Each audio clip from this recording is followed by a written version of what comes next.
Ao canto direito da sala, onde Brunello recebia Theodora, estava uma armadura metálica completa, que funcionava como um adorno macabro da ostentação local, de onde ele sacou uma espada pesada e afiada, apontando para a mulher, que sentia o fim de seu tempo na terra mais próximo que o próprio nariz.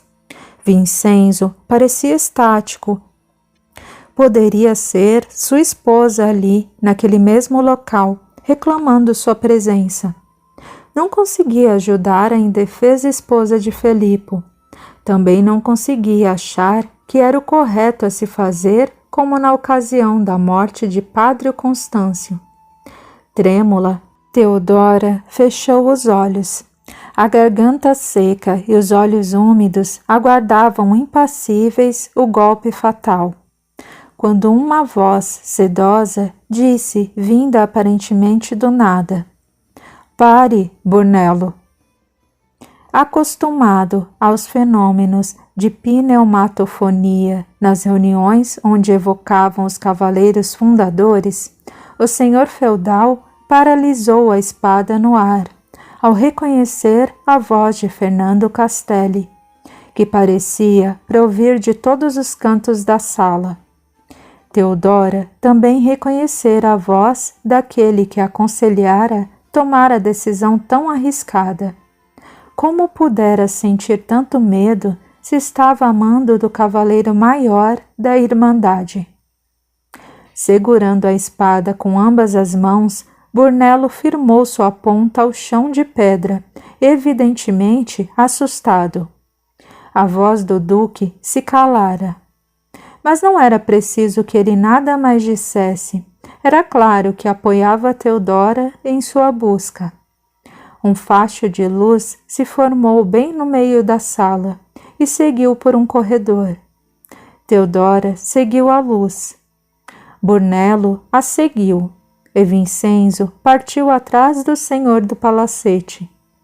O corredor se tornou íngreme, e o facho de luz desceu até onde a luz do sol não mais alcançava. As paredes espessas selavam qualquer luminosidade, mas a voz vinda do Duque da Calábria iluminava uma porta medonha como de uma masmorra. A luz pairou sobre o umbral.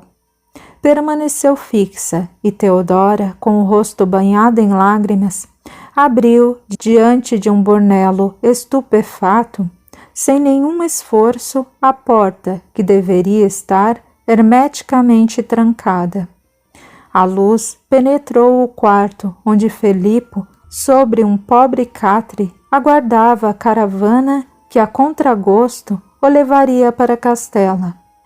Os olhos não se atordoaram pela luz suave, que se transmutou na silhueta adorável de angelitude incomum do amado Duque da Calábria.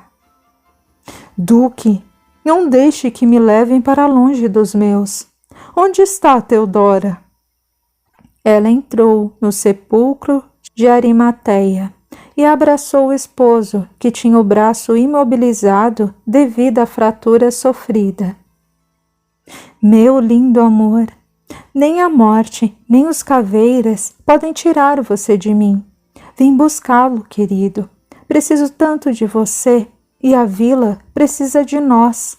Sérgio se encontra pronto para nos atacar. Theodora, minha companheira querida, sabia que viria em meu socorro. Não concordo com estas separações dolorosas. Estava sendo mantida a minha revelia neste local. Pedi a eles que me deixassem voltar para a minha vila e minha esposa. Isso é cruel. Aquietem os corações.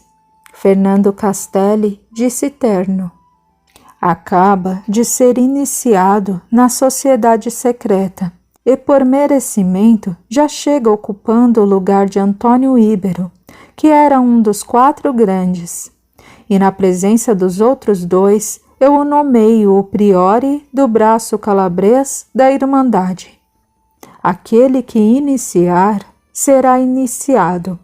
O que mudar estará mudado, e o que ordenar será a lei da cavalaria. Um lugar entre os 4 grandes acaba de folgar para aquele que o merece também por direito secular.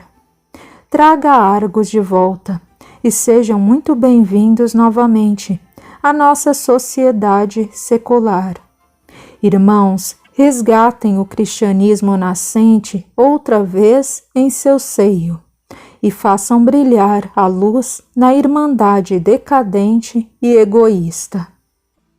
E quanto a Fernando Castelli II? Perguntou Vincenzo em um fio de voz.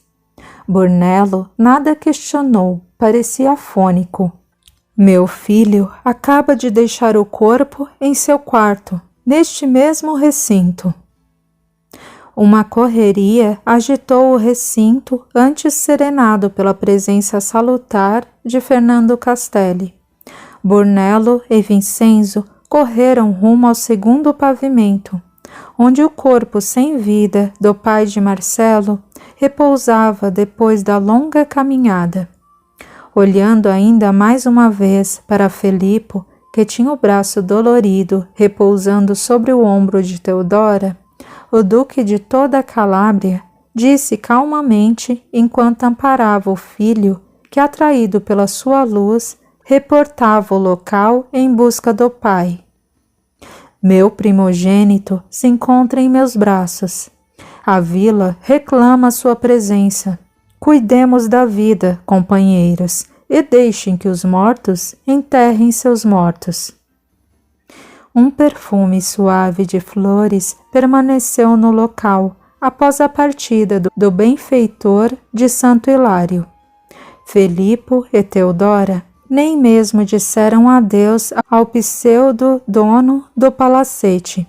O tempo era, no momento, seu mais implacável adversário.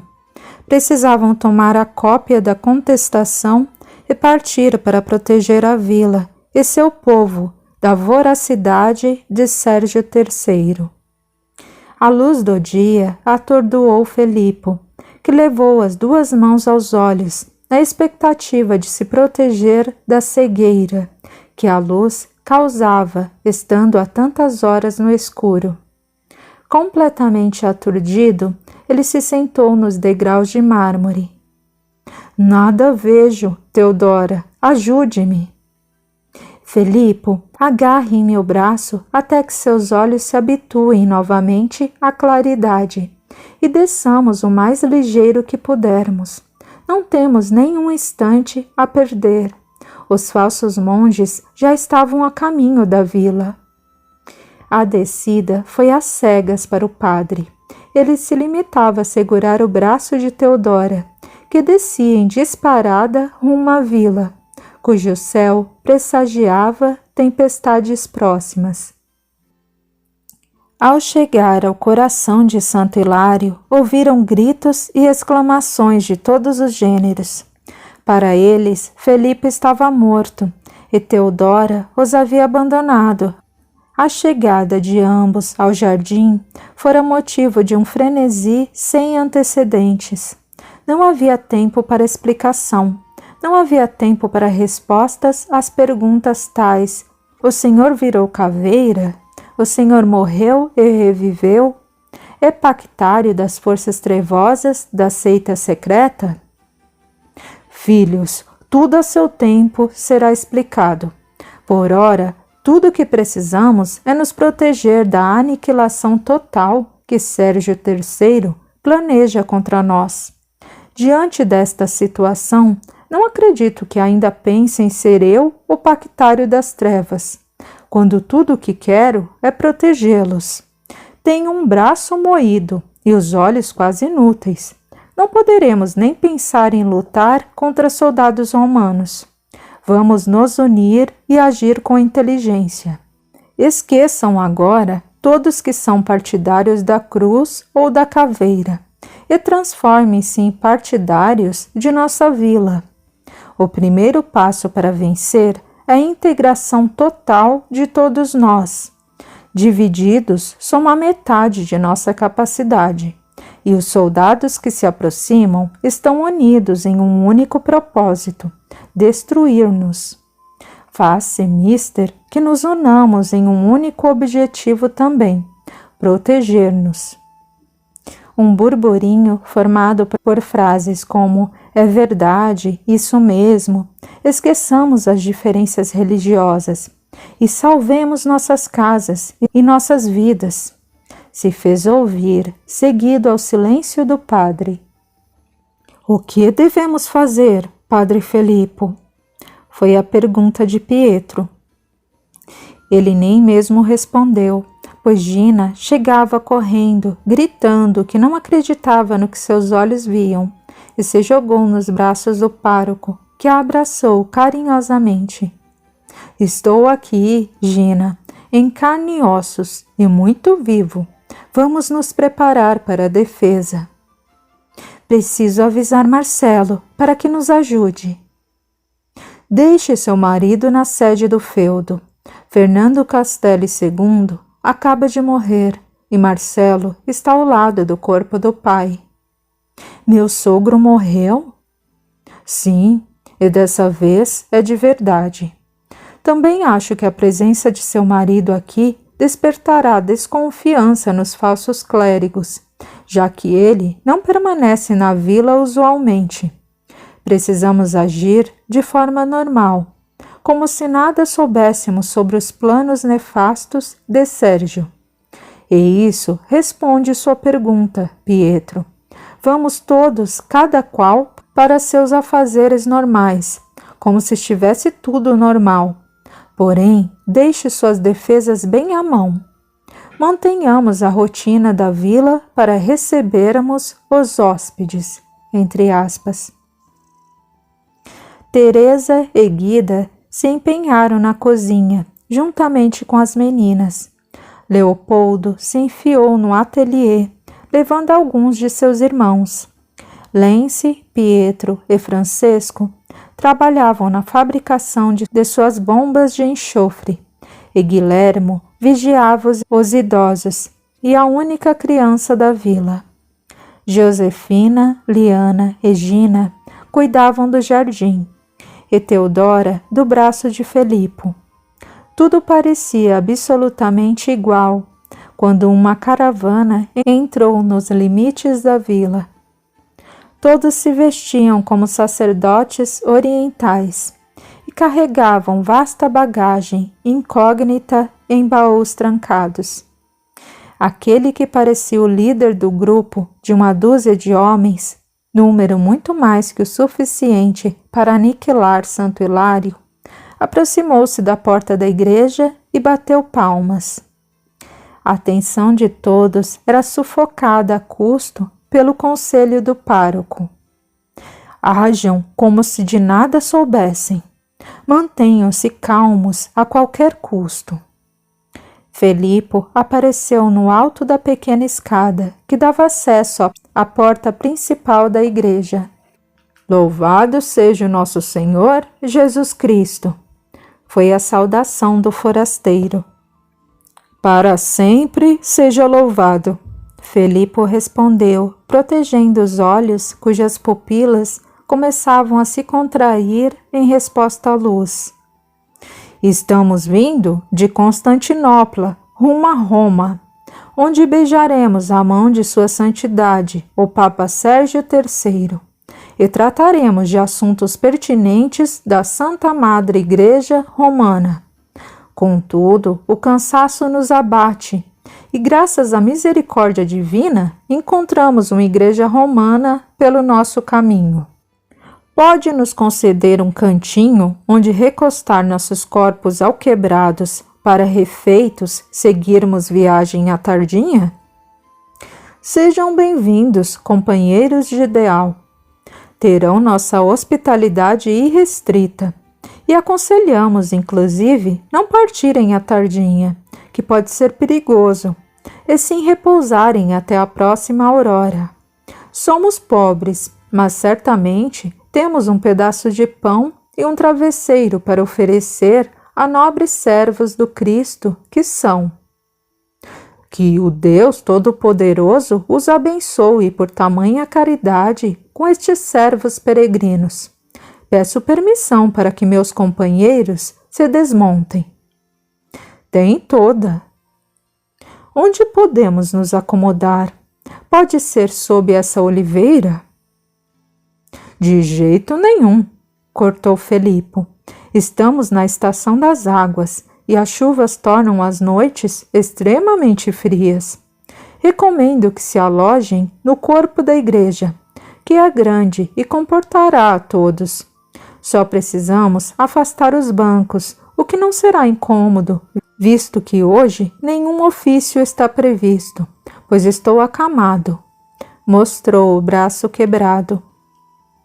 Está certo que não incomodaremos? Incomodar-me-iam se estiverem no relento, enquanto estou aquecido e seco. Fiquem à vontade. Sentem fome? Aceito um engabelo até que saia o almoço? Padre Felipe, apenas Deus poderá recompensá-lo pela caridade que hoje nos dispensa. Se algum dia desejar seguir para o Oriente, pode contar com nossa hospitalidade. Adoraríamos um pouco de água. Água apenas? Teodora, querida irmã, sirva água a nossos hóspedes. Mas não apenas água, dê a eles um pouco daquele vinho maravilhoso que trouxe de Roma. Claro, volta em um instante. Teodora entendeu que era hora de servir o líquido que Marósia tratava por Morfeu, e depositando nas canecas uma dose bem maior que a recomendada, serviu os soldados de Sérgio III. Poucos minutos após ingerir Morfeu, 12 homens fortes e bem treinados se rendiam ao deus grego do sono e roncavam, babando no chão de pedra sujo da igreja de Santo Hilário. Da porta da igreja, Felipe chamou os outros vilões. Os soldados foram amarrados fortemente e desarmados.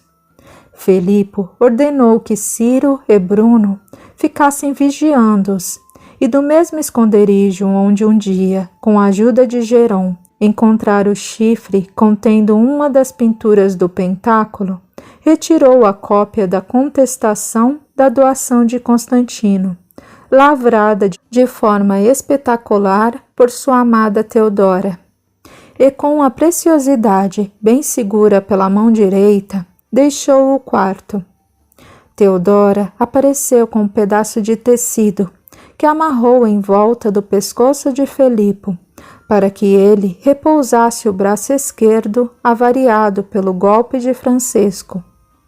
A tipóia levou certo alívio ao sacerdote, que agradeceu a companheira com um beijo nos cabelos. Amigos, cuidem para que estes soldados não acordem antes que eu volte. Estou partindo para Catanzaro, onde não pretendo me demorar mais que o suficiente para voltar dono deste pedaço de terra, tão complicado dentro das terras do Duque. Orem para que eu volte com a carta de Sérgio concedendo este pequeno e problemático círculo novamente a quem lhe pertence. Se um dia tiver a ideia de aqui construir um templo, tornando este local sagrado e não passível de batalhas, ao mesmo tempo entreguei a Roma uma fatia de terra dentro do feudo dos Castelli, criando uma contenda difícil e sangrenta. É chegada a hora de reparar estes enganos, que já duram gerações, destituindo a Sé romana de poderes sobre nosso chão. Então, é realmente um caveira redivivo? Morre e revive desde a fundação? Indagou espantado Guilhermo. Todos nós morremos e renascemos sempre. Essa é a misericórdia divina, presenteando-nos com a chance de restabelecer todas as coisas que desequilibramos. Mas isso não se trata de revivificação de cadáveres. Trata-se do espírito imortal habitando diversos corpos, posto que uma vez este deixando o corpo que usa, nada e nem ninguém pode fazê-lo tomar este mesmo corpo de volta. Nem os caveiras com seus poderes diabólicos? Não. Nem Jesus? Não. E quanto a Lázaro? Assim que eu voltar com a carta de propriedade reintegrada, voltaremos o nome da vila para a Vila de São Lázaro, e eu, como pároco, vou me dedicar a contar toda a história deste intrigante personagem bíblico para vocês. Por agora, basta que saibam que nem Lázaro, nem nenhum caveira, e isso inclui a mim, estava de fato morto ao descer a cova de onde fomos supostamente ressuscitados. Padre Felipe, Leopoldo chegou à igreja. Tinha as têmporas molhadas de suor e as mãos calejadas. Reconstruímos a sua charrete e vamos tomar um cavalo emprestado destes dorminhocos. Assim, não precisa viajar a pé, sentindo dor e enxergando pouco. Que gentil de sua parte, Leopoldo. Isso vai nos ajudar muito, pode ter certeza. Padre Felipe, não deseja almoçar antes de seguir? Posso apressar a comida. Não se preocupe, Teresa. Catanzaro não fica muito longe. Volta a tempo para o almoço. Voltaremos, meu lindo amor. Ou acha que o deixarei viajar sozinho, quase cego e com o esquerdo avariado? E o que pode fazer para me proteger, querida? Eu o salvei dos caveiras. Se esqueceu? Tem razão, minha flor, disse sorrindo francamente. Você é a mulher mais forte de toda a Calábria. A carroça de Leopoldo era realmente bela, um veículo de luxo para a época. Coberta e acolchoada, seria uma viagem confortável, mesmo que não fosse rápida. Catanzaro era pouco mais que uma vila comum. Santo Hilário era totalmente incomum. Possuía casas pequenas e salteadas entre casernas, prostíbulos, o matadouro, a farmácia e a igreja. Afastada da ralé, situava-se casarão imponente medieval, que embora não parecesse um castelo na arquitetura imponente, nada deixava a desejar. Formada por 2 andares mais porões, possuía 4 alas interligadas por escadarias sinistras e corredores mal iluminados. As janelas pareciam vitrais sacros e belos trabalhados para quem tem como pagar. Ao entrar em uma estalagem e se informar, Felipe estava certo em sua desconfiança de que se tratava dali a hospedagem do Santo Padre. A bela residência era propriedade de Henrico, um mercador de peles e pedras. Vendia também vinhos e escravos capturados nos mais diversos cantos do mundo. Tinha 19 esposas legítimas, entre aspas, e várias ilegítimas.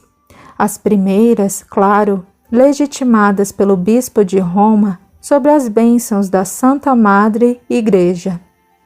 E por este motivo devia a estes favores impagáveis, que amenizava lascivamente, obscenamente, nas visitas do santo homem a Catanzaro. A mansão era guardada por muros de pedra e portão de madeira maciça. No centro da porta, um rosto felino de bronze estava fixado. De seu focinho pendia uma argola grossa, que Teodoro usou para bater na madeira grossa. Um homem vestido de peles encardidas e sandálias amarradas até o joelho abriu uma fresta. O cheiro fétido de seu hálito denunciou dentes apodrecidos e infeccionados, e os cabelos, de um loiro pastel, pareciam feitos de folhas secas.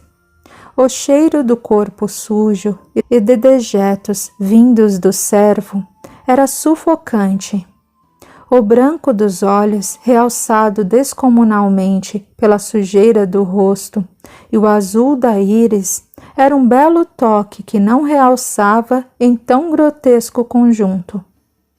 Sim, foi tudo o que ele disse ao mirar Felipo e Teodora. Soubemos que Vossa Santidade, o Santo Padre Terceiro, se encontra em casa de seu patrão. Procede. Precisamos falar com ele. Quem são vocês?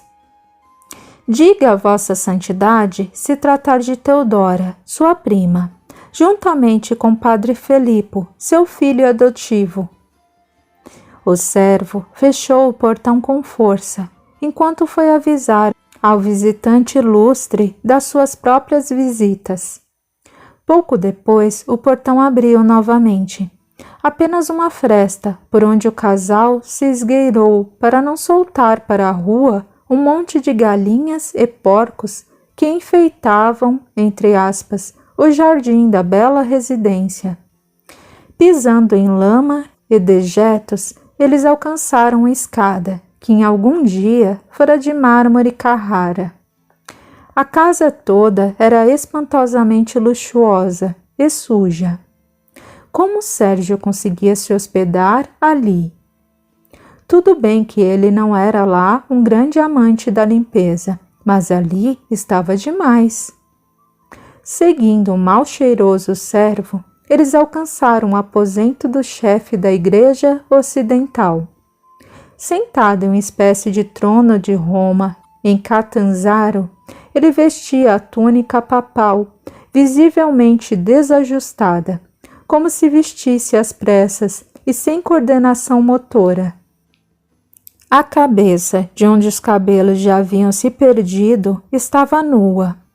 Na pressa, nem mesmo a mitra conseguira achar. A capa jogada de frente para trás era o retrato da decadência. O homem estava ligeiramente alterado pelo álcool. Deixei que entrassem, pois não acreditava no que ouvi do servo de meu bom servo Henrico. É realmente difícil acreditar que nos chama alguém cuja vida mandamos tirar, não é, primo? Exatamente, prima.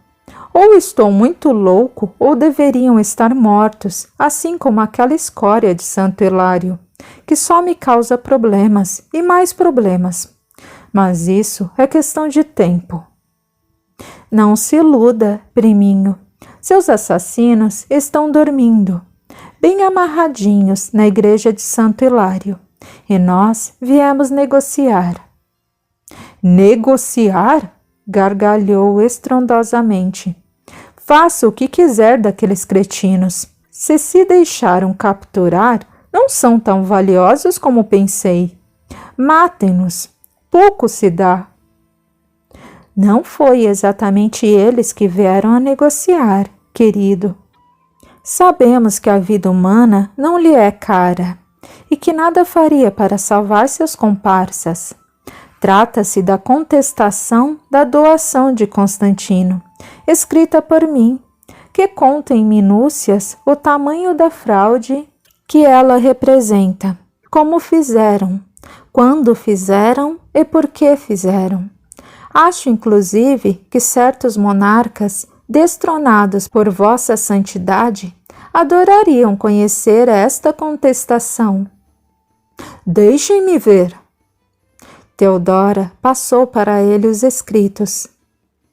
É minha. Desta vez, Teodora riu. Isto é só uma cópia. Existem várias outras que serão colocadas em público se algo acontecer a qualquer pessoa da vila, incluindo eu e meu marido. Marido?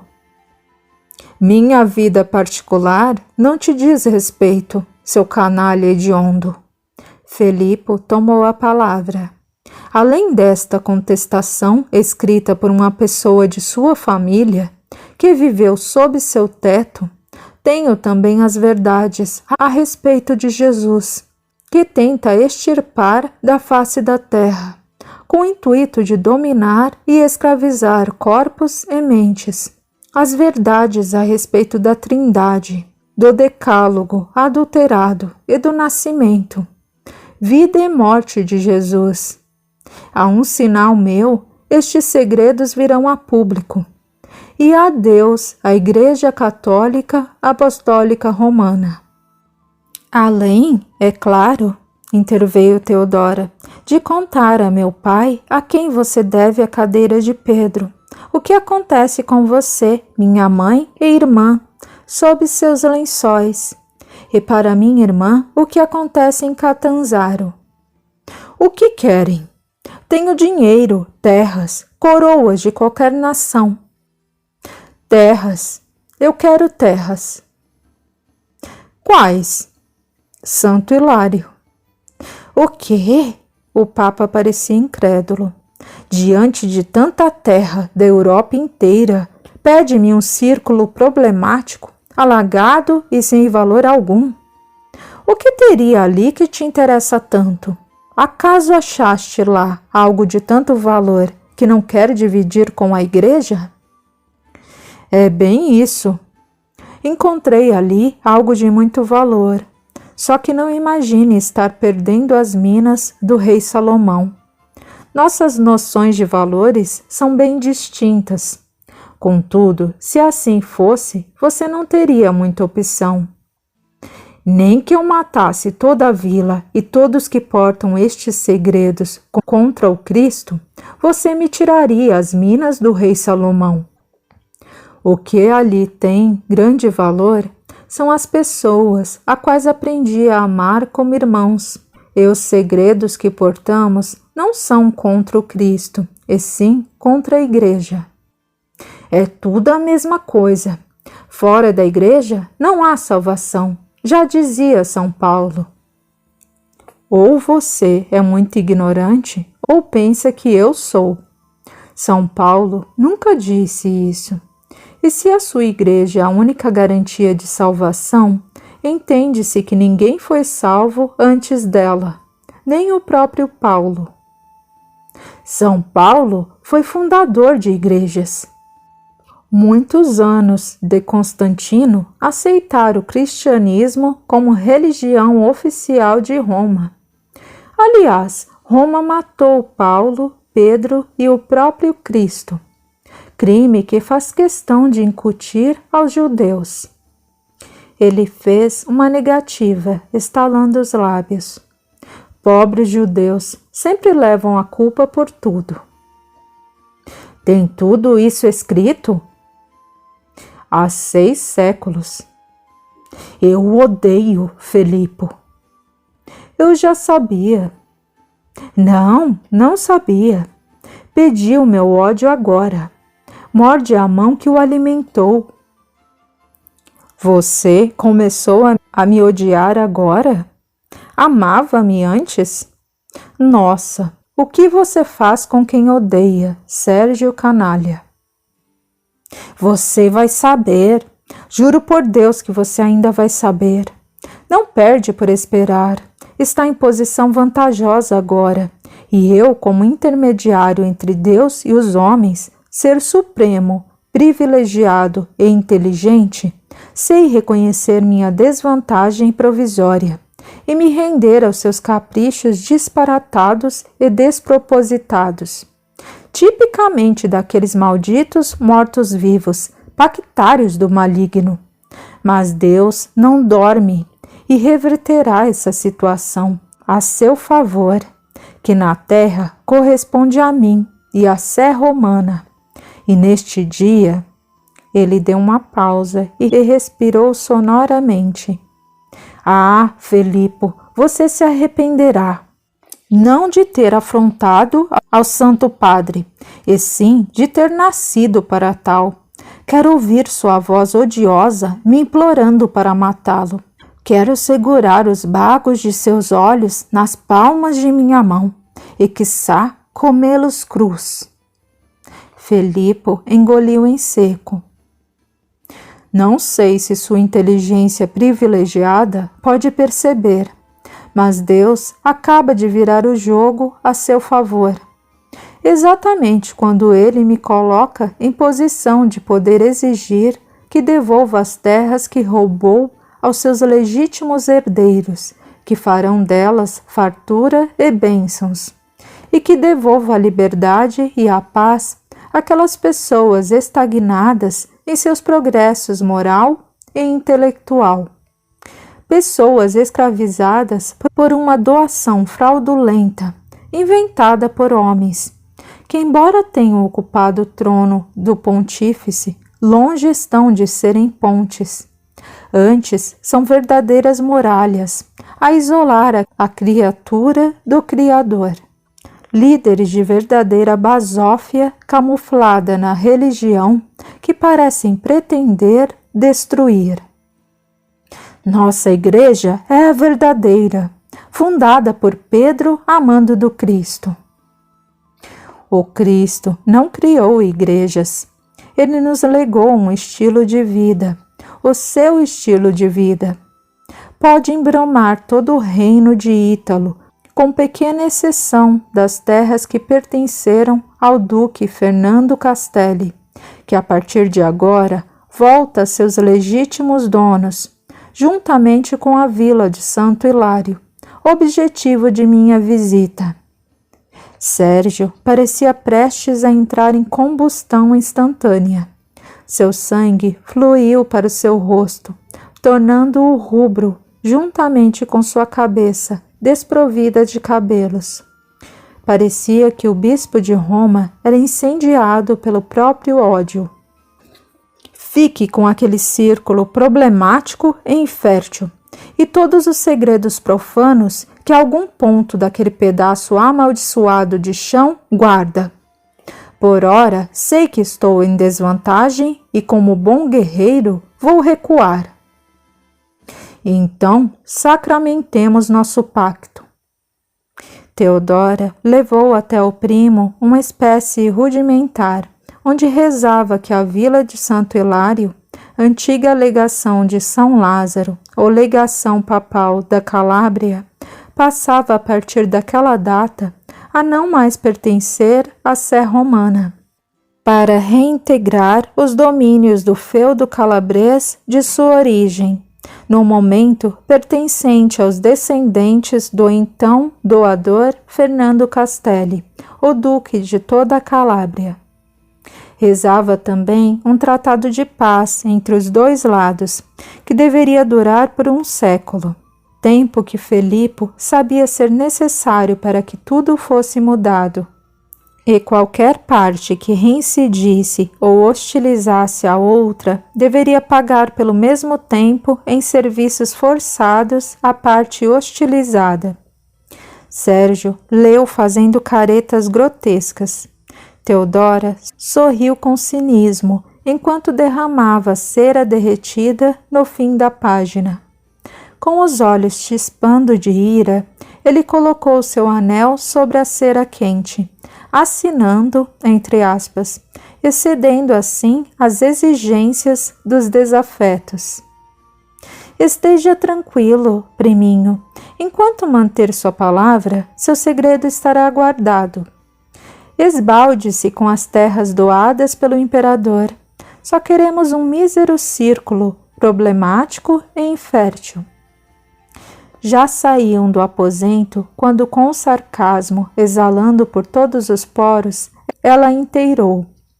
Podemos ficar com alguns dos cavalos de seus homens também, não é, generoso primo? Fique com os homens também, frouxos que se deixam dopar por uma meretriz destemperada e um padreco insosso. Serei capaz de matá-los com as minhas próprias mãos. Meu lindo amor, acho que a vila de São Lázaro já tem seu próprio exército. Obrigado, Santo Padre. Ele fez uma reverência enquanto saía, e uma vez do lado de fora, o casal se perdeu em gargalhadas. Felipe segurou a esposa com o braço direito e disse que gostaria de comemorar com um abraço de tirar o fôlego. Com ou sem braço quebrado, seu abraço sempre me tira o fôlego, meu querido. Vamos para casa contar aos outros de nosso sucesso. Quando chegaram à vila, o sol estava a pino.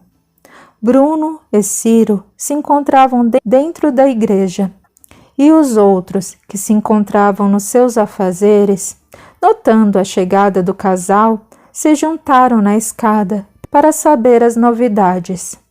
Felipe desenrolou a folha do acordo que fizera com Sérgio III e comunicou a seus amigos e paroquianos. Fica decretado que a partir desta data, a vila de Santo Hilário passa a se chamar Vila de São Lázaro e volta a integrar as terras em volta deixadas por Fernando Castelli e Hugo de Castela, que pertencem a seus herdeiros consanguíneos, que são todos vocês, sem exceção. Pela vontade dos fundadores, a vila deverá se expandir através destas terras, que são mais que suficiente para todos plantarem, colherem e criarem seus animais.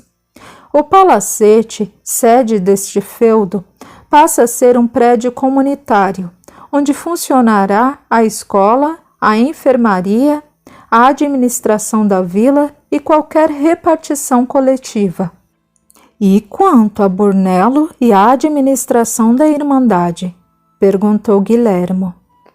A ele daremos o tempo necessário para que construa sua casa. Quanto à administração da Irmandade, continua sendo lá, pois é uma entidade coletiva, no qual estou nomeado para administrar. Vamos aguardar estes pobres soldados acordarem para lhes informar que seu amo talvez não os queira mais de volta, e ameaça, inclusive, os matar por terem falhado na missão de destruir a vila. Se eles quiserem ficar conosco, cuidando de nossa proteção, o palacete tem espaço também para se tornar a caserna de nosso exército. E quanto ao senhor, vai se mudar para o palacete? A pergunta de Guida era um misto de curiosidade e preocupação dolorida.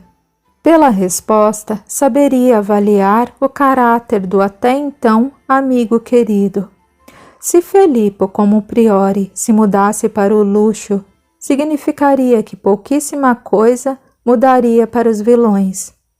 Na verdade, todos pensavam da mesma maneira, e a apreensão se generalizou a todos os moradores, com exceção de Marcelo, que subira para o palacete após a notícia da morte do pai. O religioso também entendeu o teor da pergunta e, cheio de ternura, sorriu aos seus amigos. Acham que eu iria me mudar para o palacete? Por quê? Não preciso me deslocar para atender às necessidades da Irmandade, mesmo porque as necessidades da vila são maiores. Jamais deixaria de compartilhar do guisado e do bom humor da Teresa, dos pães e benevolência da Guida, das longas conversas com Josefina, das mãos habilidosas de Guilhermo e Leopoldo, da mente privilegiada de Lence, do coração amoroso de Pietro e da bela gratidão de Gina, sem contar da candura de Liana e das meninas da Teresa, da inocência esperta do Geron, da sabedoria adquirida de Ângelo e da boa vontade de Marcelo e sua prole. Não, eu jamais me afastaria de tanto luxo. Os vilões aplaudiram o padre, emocionados. Felipe puxou a esposa para si e perguntou em um sussurro: Você gostaria de morar no palacete, Teodora? Está louco? Lá nem tem confessionário. Os poucos vilões que ouviram não entenderam absolutamente o porquê das gargalhadas do marido, diante da resposta aparentemente tão sem sentido da esposa. Apenas Guida, a quem ela contava detalhes inconfessáveis, riu junto a ele. Mais uma coisa, padre, interveio Teresa, orgulhosa do elogio. Eu e Guida fizemos muita comida e pães, pensando em um possível estado de sítio. O que faremos com tudo isso? Uma festa, Teresa. Podemos começar agora a festa de reinauguração da Vila de São Lázaro. O que acham? Mas e Marcelo? Ele está velando o pai neste momento. Meu Deus, é verdade. E a cavalaria acaba de ficar sem um dos 4 notáveis. Amigos, estamos cheios de eventos. Vamos sepultar Fernando Castelli II, reinaugurar a vila e iniciar Francesco na cavalaria. E também inaugurar o exército.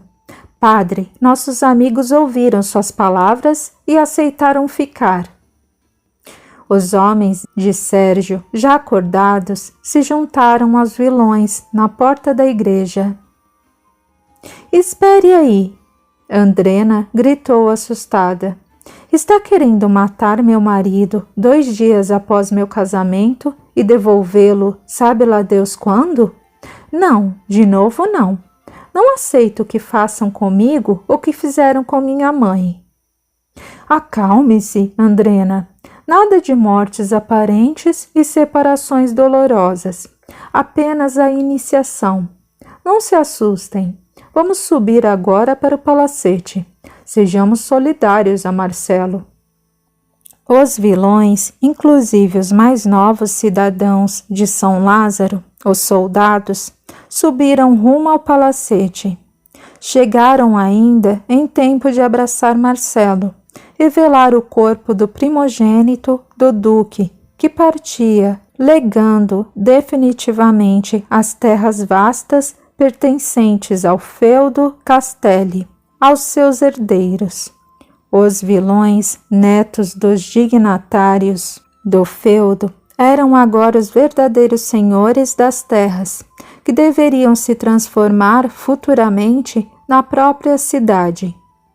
No grande salão da bela moradia estava o esquife com o velho corpo do pai de Marcelo. Ao redor, vários desconhecidos, que provocaram lampejos na memória de Felipe. Após alguns segundos, recordou que se tratava da alta cúpula caveira. Os membros que estavam presentes em sua ressurreição aparente. Reconheceu Diogo Fernandes, o grande magno da Irmandade.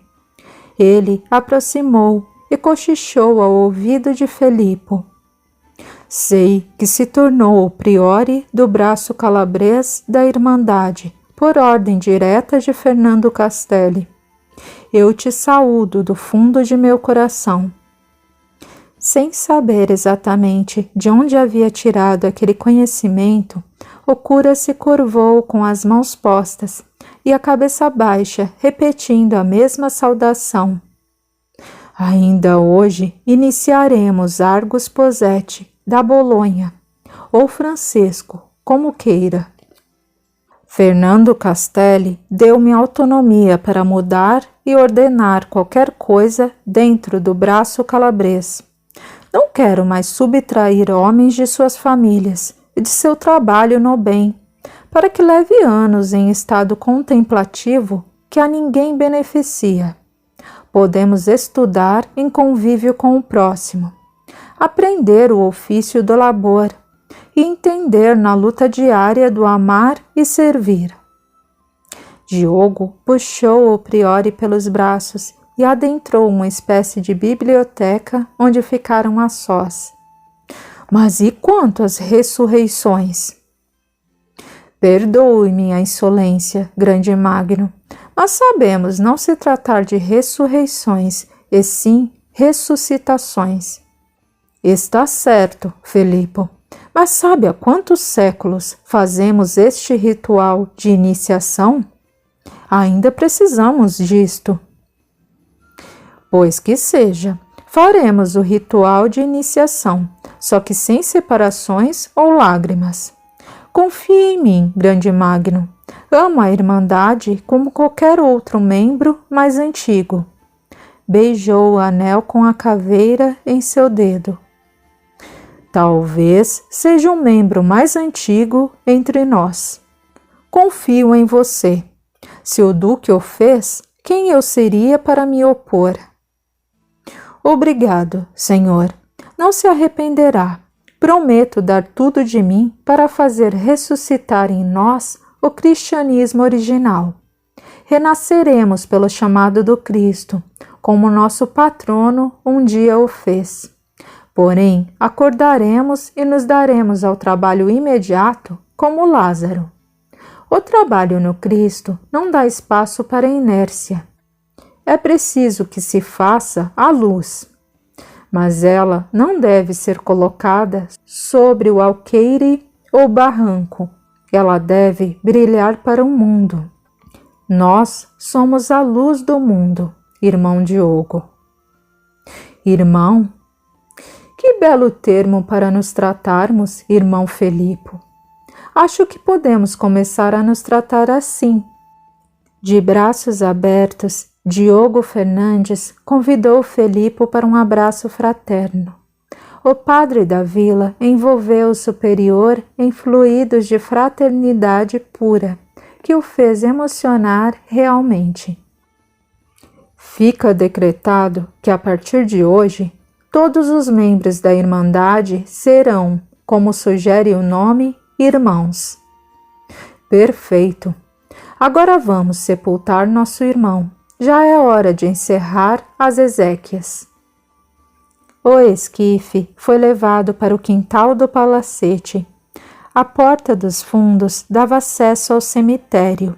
As tumbas eram tal qual no tempo de Jesus, incrustadas no barranco, seladas por grande pedra redonda.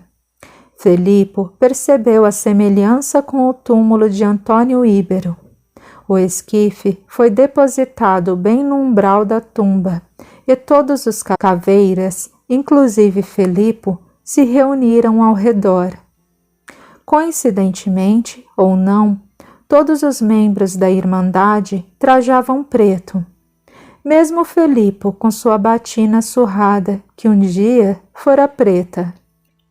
Diogo iniciou um movimento circular em torno do ataúde, que ora ia em sentido da direita e ora se invertia indo para a esquerda. Os outros o acompanhavam precisamente em cada movimento.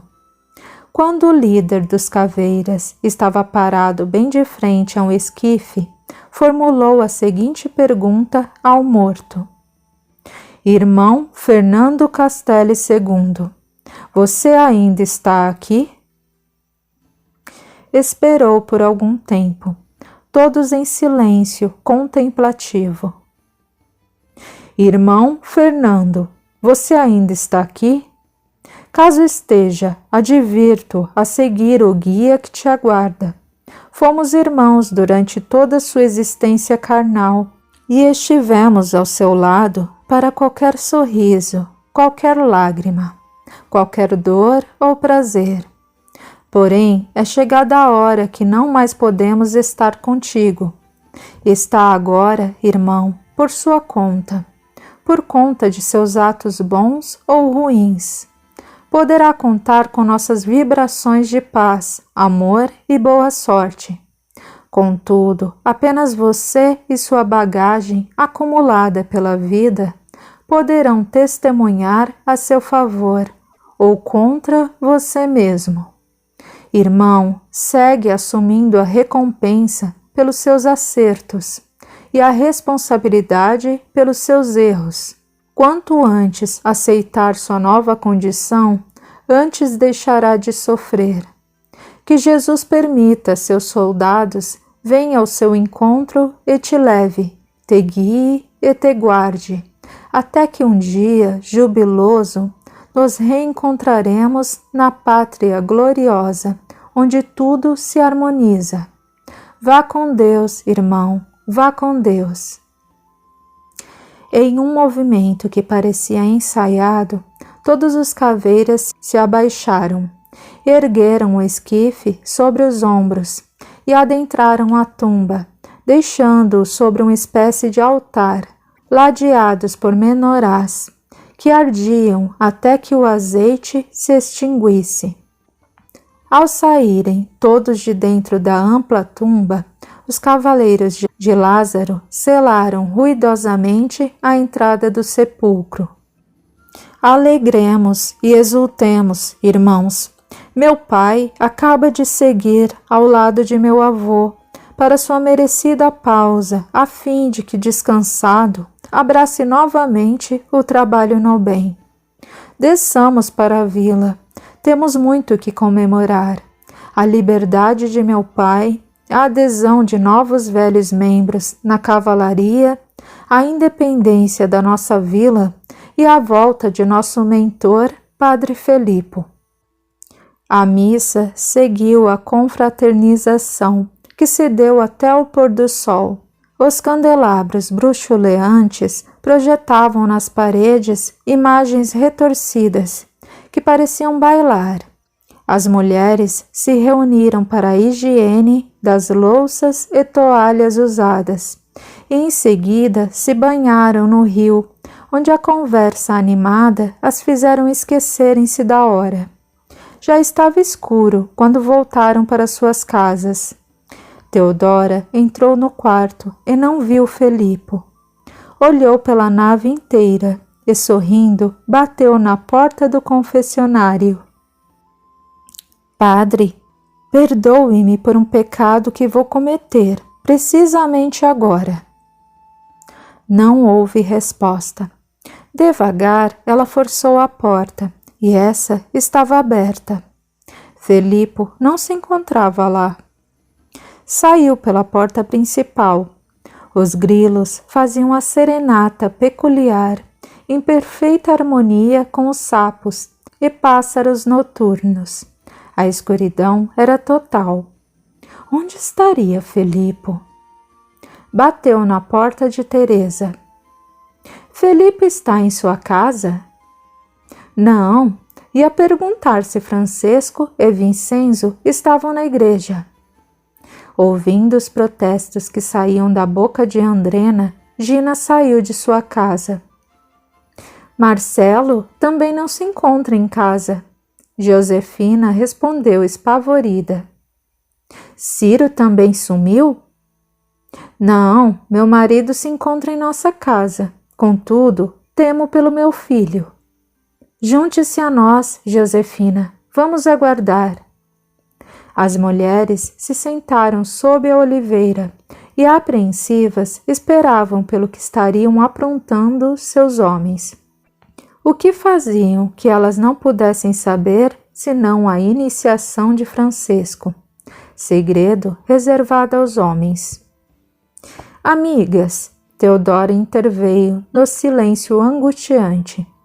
Se toda vez que nossos maridos ou filhos estiverem envolvidos nos insondáveis mistérios da Irmandade, ficarmos aqui sentadas ao relento e sofrendo, sinto que sofreremos muito ao longo de nossas vidas. Felipo prometeu que as iniciações seriam sem dor ou lágrimas. Confiemos nele e aguardemos. E para cada vez que eles se reunirem, também com um propósito tão nobre quanto nos for possível. Acha que devemos criar uma irmandade para nós, as mulheres dos Cavaleiros de Lázaro? Exatamente, Teresa. Quem é a favor? Mães de cavaleiros também podem participar? Claro, Josefina. E pelo andar da carruagem, dentro de pouco tempo, não teremos nenhum só homem na vila que não esteja iniciado nos mistérios da cavalaria. E nós seremos as Amazonas de Lázaro? Pensei em algo mais feminino, como o de Clube das Marias de Betânia. Quem seria essa pessoa? Era irmã de Lázaro, Rita, e tinha um carinho todo especial por Jesus. Lindo, eu gosto do nome e da possibilidade de trabalhar para o bem, Gina opinou. Como ninguém se opõe, está criado neste momento o Clube das Marias de Betânia. As mulheres aplaudiram a ideia e entre um assunto e outro, Ciro acendeu uma fogueira. Desta forma, as conversas iam avançando à madrugada. Diogo levou seus liderados para o lado de dentro do portal obscuro, do qual a seu tempo o cerne fora arrebatado. A câmara era escura, decorada com flores de variadas cores, como a mitologia grega sugeria para os aposentos de Morfeu. Em uma cama feita de ébano, Francisco estava adormecido e vestido com túnica branca impecável. Os membros da Irmandade, ainda vestidos de negro, seguravam em uma mão um candelabro, na outra cetros com a ponta em forma de caveira, tal como mandava a tradição caveira. Diziam coisas ininteligíveis e batiam a outra ponta do cetro ao chão, enquanto andavam em volta do leito. Quando enfim recitaram todos os seus mantras e provérbios, pararam olhando interrogativamente para Felipe. O que fazer agora, já que a mulher, símbolo do nascimento, não estava ali para ressuscitar o calouro? Felipe aproximou-se do amigo adormecido e disse em voz alta e potente: Francisco, sai para fora. E como todo morto tem as mãos e os pés amarrados com faixas e o rosto envolto em um lenço, impossibilitado de ver e seguir, carece que peçamos a Jesus que haja contigo de igual maneira, aquele dia longínquo em Betânia. Naquele dia, ele ordenou aos seus seguidores: desligai-o e deixai-o ir. João 11, 43 a 44. Liberta-te das amarras e da cegueira espiritual. Acorda para Jesus e o Evangelho, Francisco. O rapaz abriu as pálpebras pesadas pelo Morfeu, que Teodora trouxera de Roma. Tratava-se de um sonífero à base de açúcar e ervas naturais, que adormeciam aquele que o tomava de maneira imediata. Porém, não tinha efeito duradouro. Era rápido e precisa ser repetida as doses várias vezes, se a necessidade fosse de um sono longo. Padre Felipe? Bem-vindo à Irmandade dos Cavaleiros de Lázaro, irmão. Diogo tomou sua mão e colocou o anel da caveira em seu dedo médio. Em seguida, todos os membros cruzaram espadas brilhantes sobre a cabeça do iniciado, prometendo serem unidos e protegerem-no de qualquer perigo. Sua dor será a nossa, sua desgraça será a nossa, seu perigo nos ameaçará igualmente. Podereis contar com a fidelidade da Irmandade em qualquer situação, porém, ofereceu ao iniciado uma taça na forma e tamanho de um crânio humano, contendo um vinho muito vermelho, e ordenou que ele tomasse de um só gole. Ele obedeceu, fazendo caretas hilárias, pois se tratava de um líquido muito amargo. Pensou se tratar de uma grande quantidade de bilis misturada a sangue humano, já que todos os presentes tinham um corte na mão direita. Se algum dia nos trair ou a nossos segredos, seremos para ti, muitas vezes, mais amargos que a taça que agora sorveste. Obrigado por me aceitarem. Jamais revelarei nem mesmo um tio de nossos segredos. Serei fiel a meus irmãos e à Irmandade, mesmo que isso me custe a vida. O novo iniciado foi ovacionado pelos veteranos e abraços foram trocados. Para onde irei agora, padre? Para sua casa, Francesco, para sua esposa. Diante da expressão interrogativa do amigo, ele elucidou. Está igualmente iniciado na cavalaria e deverá participar de nossas reuniões semanais de estudo para tratarmos de assuntos inerentes ao bem-estar comum, sem que para isso precise abandonar a vida em sociedade para a qual foi feito. O homem é um ser social. A reclusão não favorece a ninguém. A partir de hoje, os rituais de iniciação do braço calabrês da cavalaria será exatamente como o que hoje usamos para iniciar Francesco, e que ele evolua até o dia em que os rituais não mais serão necessários. O priore foi ovacionado pelos demais, e juntos caminharam pelo túnel que levava à igrejinha de São Lázaro, de onde saíram encontrando as mulheres e os homens ainda não iniciados à beira da fogueira, sob a oliveira roubada. Andrena correu para o jovem marido e, tomando sua destra, confirmou através do anel que ele fora iniciado, sem contudo ter de desaparecer da vila. Por mais algum tempo, os vilões, incluindo seu exército, conversaram e trocaram impressões sobre o futuro da vila. Todos tinham uma ideia inerente à saúde, à educação e infraestrutura.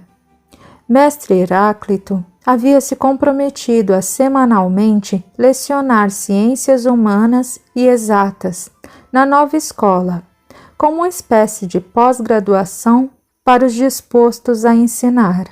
Todos tinham ideias e vontade férrea para o trabalho. Viam os horizontes se expandirem à sua frente. Sabiam-se donos de suas terras e de seus destinos, livres para plantar, colher, construir, empreender, amar e processarem seu credo com liberdade, norteados nas escrituras sagradas, usando do raciocínio para nunca perderem a fé. Muitos planos, sonhos e esperanças eram naquele momento plantados no solo da Calábria, para que no momento certo, abençoados por Deus e regados ao suor da boa vontade, crescessem e dessem fruto 100 por 1 para as gerações vindouras. Afinal de contas, tivemos vários casamentos aqui, e isso é muito bom. Precisamos de crianças na vila para garantir que alguém goze de tantas benfeitorias que faremos por aqui. Esta vila está muito idosa, brincou Lence, fazendo todos sorrirem. Madrugada alto, um após outro, os vilões iam procurando por seus leitos, não sem antes abraçar e beijar o rosto dos companheiros de caminhada. Felipo e Teodora foram os últimos a deixar a oliveira, que cedeu um galho para que o fogo fosse apagado. Com o braço direito, o cura enlaçou a esposa pela cintura, conduzindo-a para a igreja, que seria, a partir dali, a sua casa. Os soldados dormiam espalhados pelo chão da nave.